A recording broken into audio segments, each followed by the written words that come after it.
Hey there, so sorry about that. I got a phone call, which apparently stops your video. So that's why the last video was abruptly stopped. So we're gonna pick up right where I left off. We were doing a jailbreak here. And 3 breaks out.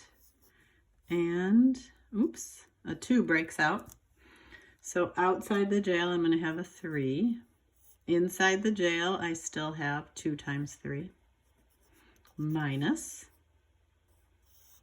outside the jail, a 2, inside the jail, a 2 times 3. Keep simplifying. Multiply this 2 times 3, so that's going to become 3 square root of 6 minus 2 square root of 6. Those are like radicals. 3 minus 2 is 1 square root of 6. Or you could just write that as plain old square root of 6. Okay. One more example and then one for you to try. So this one, same deal. We have plus and minus happening. We have something outside of every radical, so you want to pay attention to that. What I'm noticing first of all though is this square root of 5, I cannot simplify that. I'm not going to be able to jailbreak square root of 5. That's already fully simplified. Same thing with 6. If you think 6 is 2 times 3, so there isn't going to be anything that can jailbreak out of that. So the only one I need to simplify here is the 20. So that's 2 times 10, 2 times 5, 2, 2, 5. So now my problem's going to look like this. 3 square root of 5 plus 5 square root of 6 minus 4 square root of, instead of 20, 2 times 2 times 5. Okay, now do your jailbreak. 2 is going to bust out of here.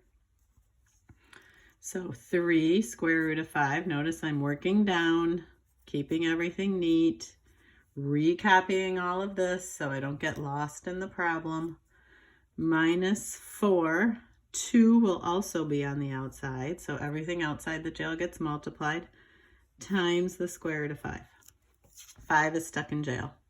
Keep simplifying. The only thing I really need to do now is that multiplication. But again, copy everything. These are good habits. Okay, now let's look for some like radicals that we can combine. So I'm noticing square root of 5, square root of 5. Those can be combined. Square root of 6, I'm not going to have anything to combine that with. So this is sort of like if you had this, 3x plus 5y minus 8x. You would combine those terms, and then the 5y you would just add on to the end. We're going to do the same thing here. So 3 plus negative 8 is negative 5 square root of 5. So I'm combining my like radicals. Plus 5 square root of 6. Don't just leave that behind. It's still part of your problem. Okay, there we go. Last one I want you to try. I'm going to tell you the answer is 5 square root of 5 plus 16. So when you're simplifying, one of these radicals is going to simplify all the way down to a number, which means everybody's going to break out of jail. And notice I didn't combine these. I didn't call this 21 square root of 5. No, these are not like terms. This 16 doesn't have a square root of 5 attached to it. So just like up here, where we didn't combine a square root of 5 and a square root of 6, we also can't combine a radical with a plain old number. So do that one. You should get that for an answer.